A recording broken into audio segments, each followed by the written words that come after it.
Bienvenidos a El Relator Oscuro. Hoy no hablaremos de un asesino serial ni de un crimen envuelto en misterio. Hoy hablaremos de algo más inquietante, un sistema capaz de destruir una vida inocente con la misma facilidad con la que fabrica culpables.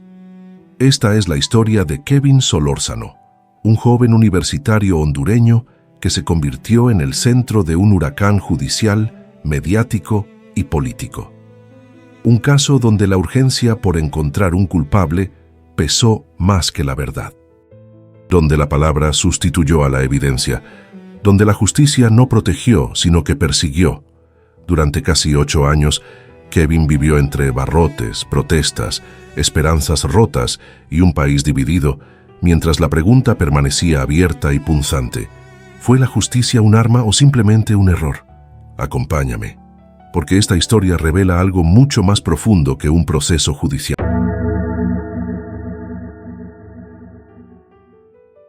El 11 de noviembre de 2014, amaneció con el tipo de silencio frío que apenas se distingue del ruido cotidiano de las montañas que rodean Tegucigalpa. En la aldea del Chimbo, la vida comenzaba como cualquier otro día. El aire aún olía a rocío, los perros vagaban entre las calles de tierra, y las colinas parecían observarlo todo desde una distancia indiferente.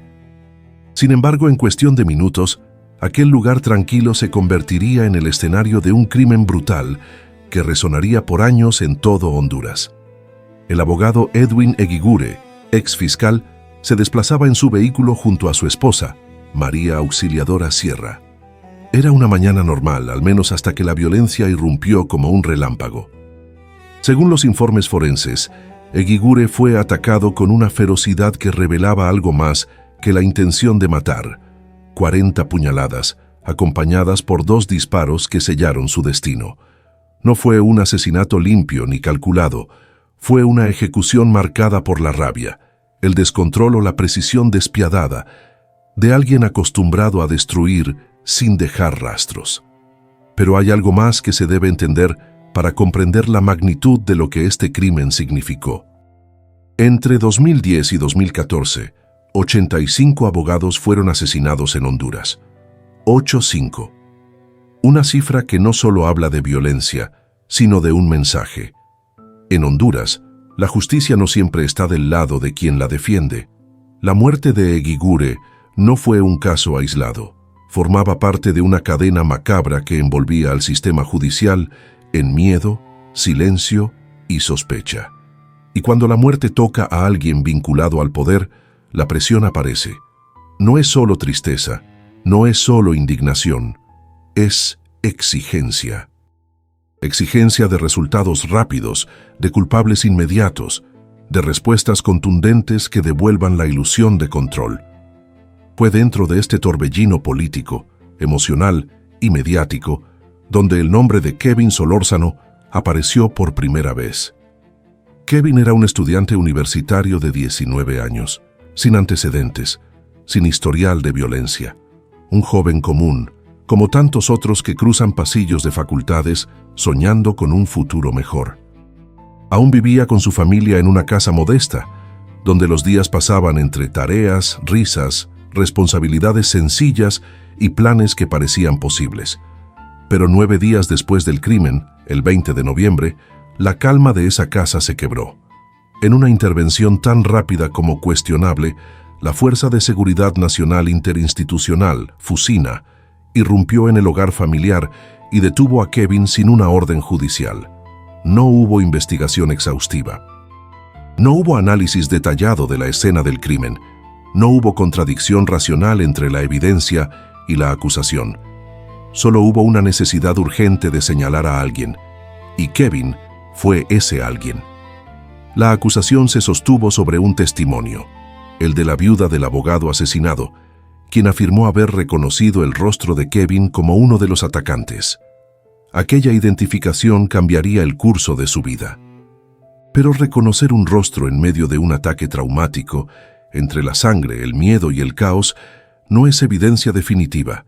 Es una memoria moldeada por el terror, un recuerdo que puede engañar. Y, como la historia demostraría después, lo hizo. Sin embargo, Las autoridades no dudaron. Un joven, sin protección, sin influencia política, sin poder, era el candidato perfecto para llenar el vacío. No solo necesitaban un culpable creíble para la narrativa pública. Y Kevin encajaba. No por lo que era, sino por lo que no era. No era influyente, no era peligroso, no era importante para el sistema. Era sacrificable. La construcción del culpable no tardó. Los medios replicaron la versión oficial. Las redes se polarizaron. Las autoridades presentaron la detención como un logro. El crimen parecía resuelto, o al menos eso querían que se creyera. Pero había un problema enorme. Kevin tenía un álibi sólido, respaldado por video, testigos y registros telefónicos. A la hora del asesinato, Kevin estaba entrando a la universidad. Un registro en video lo mostraba con claridad.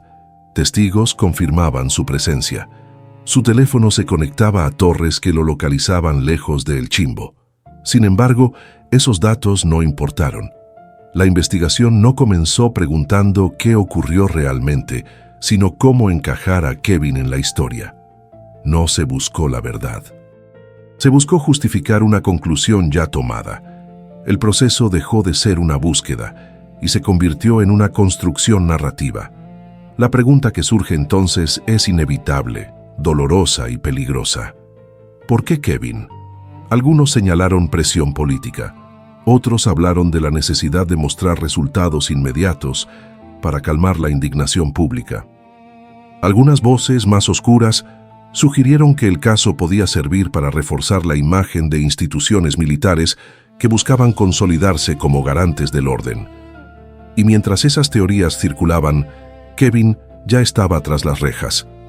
La vida cotidiana que antes conocía, las clases, los amigos, la familia, el futuro, se redujo a paredes de cemento, vigilancia, frío y horas interminables de espera. La presunción de inocencia ya no existía. Honduras había elegido a su culpable. No porque fuera culpable, sino porque era conveniente que lo fuera.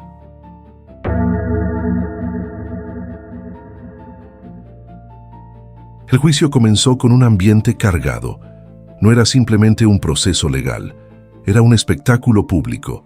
La sala no se llenó solo de abogados, familiares o periodistas. Se llenó de expectativa. Expectativa de que el Estado demostrara fuerza, de que hubiera justicia rápida, de que el crimen brutal del abogado no quedara sin respuesta. Y cuando la sociedad exige respuestas, a veces el sistema se inclina no hacia la verdad, sino hacia la conveniencia. La acusación presentó su caso de forma sencilla, casi reducida a un único pilar: el testimonio de la viuda. Su voz tembló. Su dolor era real. Nadie podía cuestionar su tragedia.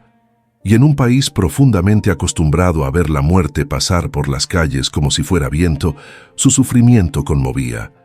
Pero el dolor, aunque legítimo, no es evidencia. El recuerdo bajo trauma es frágil, moldeable, capaz de llenar vacíos sin que la mente lo note. Pero en esa sala, aquel testimonio no fue tratado como una memoria humana. Fue tratado como verdad absoluta.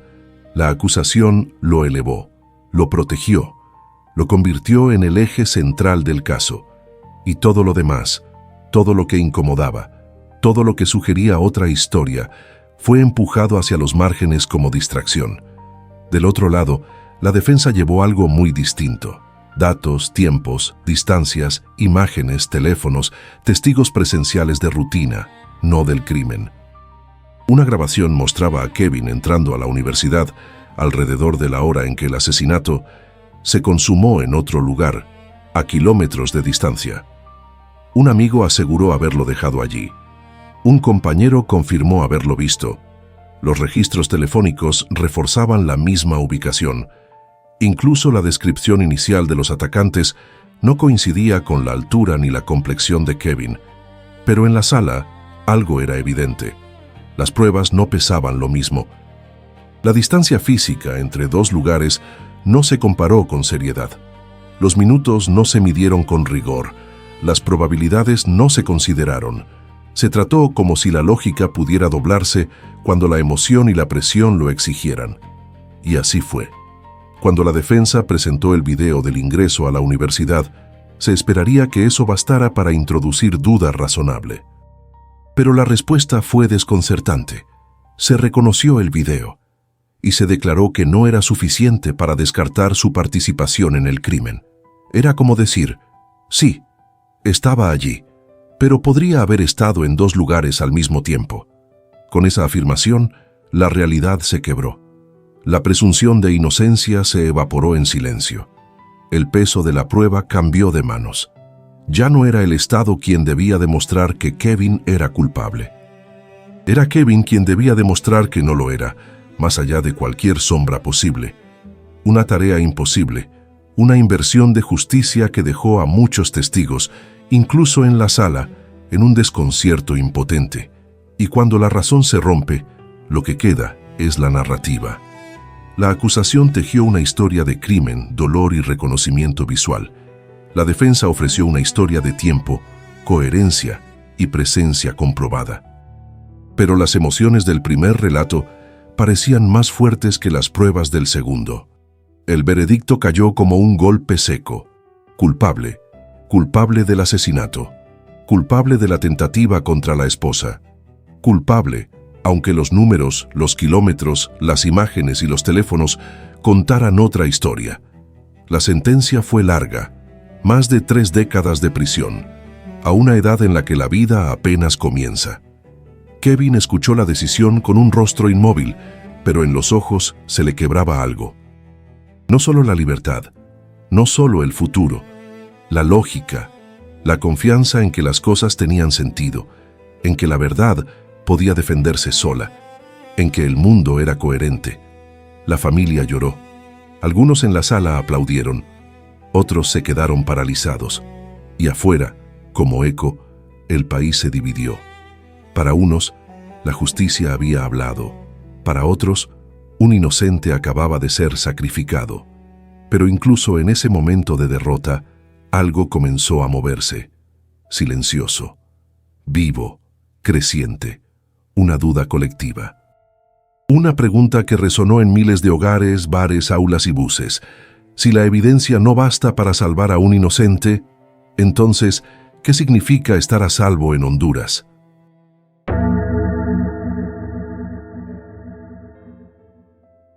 El veredicto no cerró el caso, lo encendió. Apenas se anunció la condena, algo comenzó a moverse en silencio por todo el país. No fue una reacción organizada desde el poder ni una campaña institucional. Fue algo más profundo, una intuición colectiva, la sensación de que algo no estaba bien, que lo que había ocurrido en aquella sala no era justicia, sino una representación cuidadosamente sostenida por la apariencia de autoridad. Y esa intuición se transformó en voz, y la voz se convirtió en multitud. Las primeras manifestaciones no fueron grandes.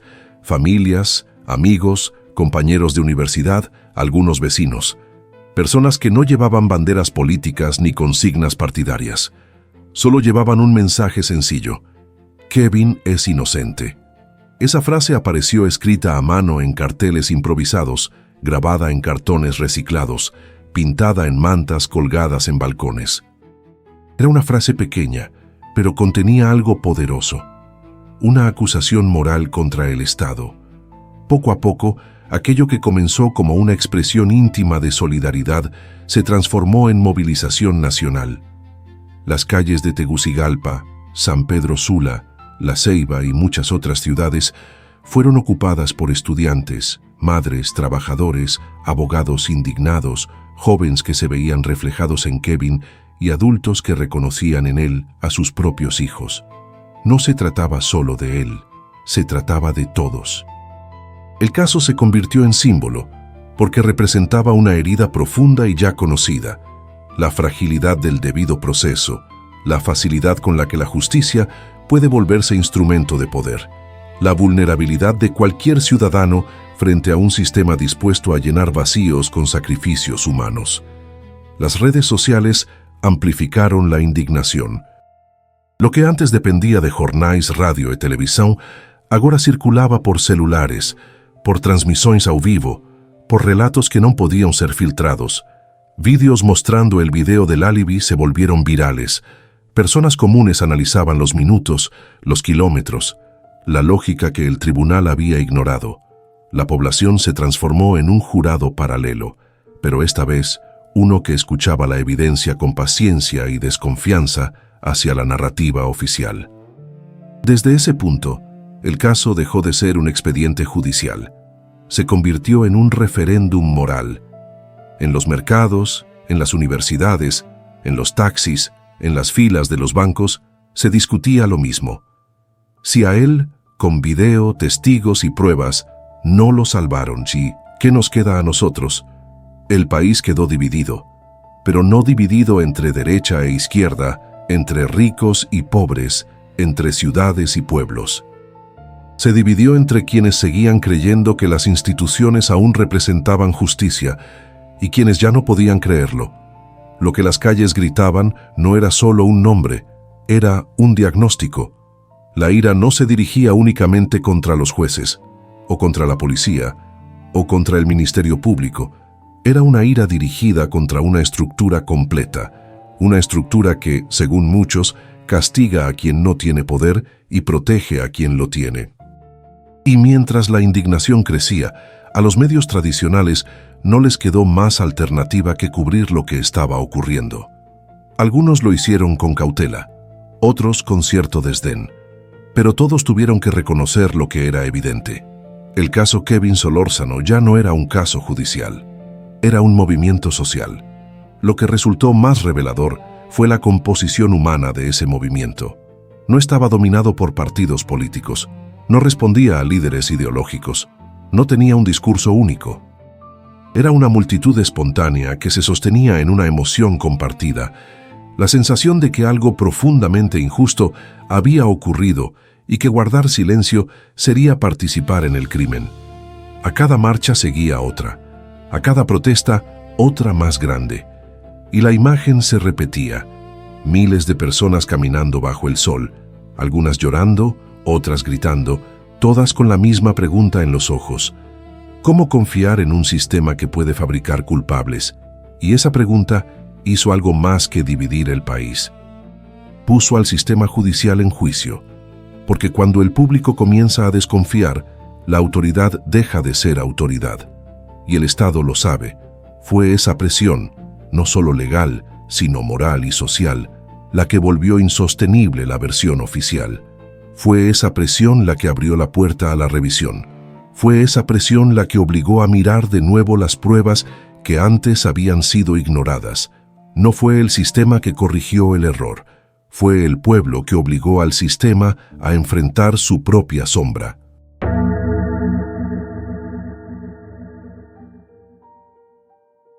La noticia de que habría un nuevo juicio no llegó como un estallido, ni como una celebración inmediata. Llegó como un suspiro contenido durante años. Un suspiro pesado, lento, casi incrédulo. Después de tanto tiempo, después de tantas puertas cerradas, después de tantas veces escuchar no hay nada que hacer, la posibilidad de revisar el caso se sintió como algo casi irreal. No era libertad, no era victoria, era una grieta, apenas lo suficiente para que entrara luz. Cuando Kevin recibió la noticia dentro de la cárcel, el mundo no cambió de golpe. Las paredes seguían allí. El frío en la noche seguía siendo el mismo. Los pasillos continuaban con ese olor a metal, sudor y resignación. Pero algo sí cambió, aunque fuera en silencio. El tiempo dejó de sentirse eterno. Por primera vez en años, el futuro no era un túnel ciego. Era un camino, aunque estrecho, aunque peligroso, aunque incierto. La familia también lo sintió. No celebraron, no hubo gritos. Hubo lágrimas, lentas, contenidas, de esas que no nacen de la alegría, sino del alivio de no haber soltado la mano de alguien que todos decían que ya estaba perdido. Y entonces ocurrió lo que parecía imposible. Kevin salió en libertad mientras esperaba el nuevo juicio. La imagen de él cruzando los portones bajo el sol, con un paso inseguro, se volvió símbolo. No era un regreso triunfal. Era un cuerpo que había aprendido a moverse en espacios pequeños, ahora enfrentando de nuevo el mundo abierto. La calle parecía demasiado grande, el cielo demasiado amplio, los abrazos demasiado fuertes, y aún así había algo distinto en sus ojos. No había odio, no había rabia, había cansancio, cansancio del tipo que envejece la piel, la voz, las horas. Pero también había algo más. No se había quebrado. Con su regreso, el país volvió a observar. Algunos lo recibieron como un inocente finalmente visto. Otros lo miraron con sospecha, como si la libertad provisional fuera una ofensa al dolor de la víctima. Pero, sobre todo, la nación entera se preparó para el segundo acto. El nuevo juicio no fue igual al primero. La sala era la misma, pero el clima no. Esta vez, la verdad ya no llegaba sola. Venía acompañada por años de análisis público, de revisión ciudadana, de voces que aprendieron a leer pruebas, tiempos, trayectorias y distancias. Venía acompañada por un país que ya no miraba desde lejos, sino que exigía, observaba, señalaba. Y algo más importante aún, esta vez, el miedo cambió de lado. Si antes la presión era para condenar, ahora la presión era para no repetir el error. Los mismos elementos fueron presentados, los mismos videos, los mismos registros, la misma descripción física que nunca coincidió, la misma historia de un joven que, a la hora del crimen, estaba entrando a la universidad. Pero esta vez no se desvió la mirada. La sala no estaba dominada por el dolor, sino por la evidencia, y poco a poco, lo que había sido negado durante años comenzó a tomar forma clara, firme, irrefutable. La declaración final fue breve, pero atravesó la historia como una ruptura. Kevin Solórzano no se encontraba en el lugar donde ocurrió el crimen. No se trataba de tecnicismos, no se trataba de dudas, no se trataba de empates morales. Era una declaración pura, directa, absoluta, inocencia. Cuando la sentencia fue leída, Kevin cerró los ojos. No lloró, no cayó, no gritó. Fue como si el cuerpo necesitara segundos, largos segundos, para entender que la prisión ya no lo contenía, que, después de tantos días iguales, el siguiente sería distinto. Afuera, la noticia corrió como fuego. Hubo abrazos, cantos, gritos, agradecimientos, silencio profundo y lágrimas que ya no eran de resistencia, sino de descompresión. El país sintió algo extraño, casi olvidado, la idea de que la justicia todavía era posible, aunque tardía, aunque frágil. Pero entonces, una verdad amarga emergió, inevitable. Mientras Kevin recuperaba su vida, los verdaderos responsables del asesinato de Edwin Eguiguren seguían libres. El caso había consumido 8 años. 8 años en los que la energía, el dolor, las investigaciones, las noches sin dormir y las marchas no estuvieron dirigidas hacia los culpables, sino hacia un inocente. La justicia liberó a uno, pero dejó al crimen sin respuesta. La libertad de Kevin fue una victoria, pero también fue una herida abierta, porque en Honduras, incluso cuando la justicia finalmente llega tarde.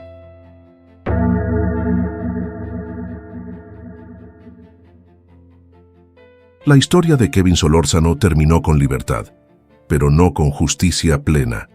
Él salió de prisión, sí, pero salió distinto. Hay cicatrices que no se ven y silencios que pesan más que cualquier sentencia. Recuperó la calle, el aire, la noche, los abrazos. Pero nadie le devolverá los años que le fueron arrebatados. Mientras tanto, el crimen que inició esta tragedia sigue sin respuesta. La familia de Edwin Eguiguren nunca conoció la verdad completa. Y el país al final quedó mirando su propio reflejo. Un sistema capaz de equivocarse, insistir y solo corregirse cuando el dolor grita demasiado alto. Este caso no se recuerda solo porque Kevin fue inocente. Se recuerda porque pudo ser cualquiera.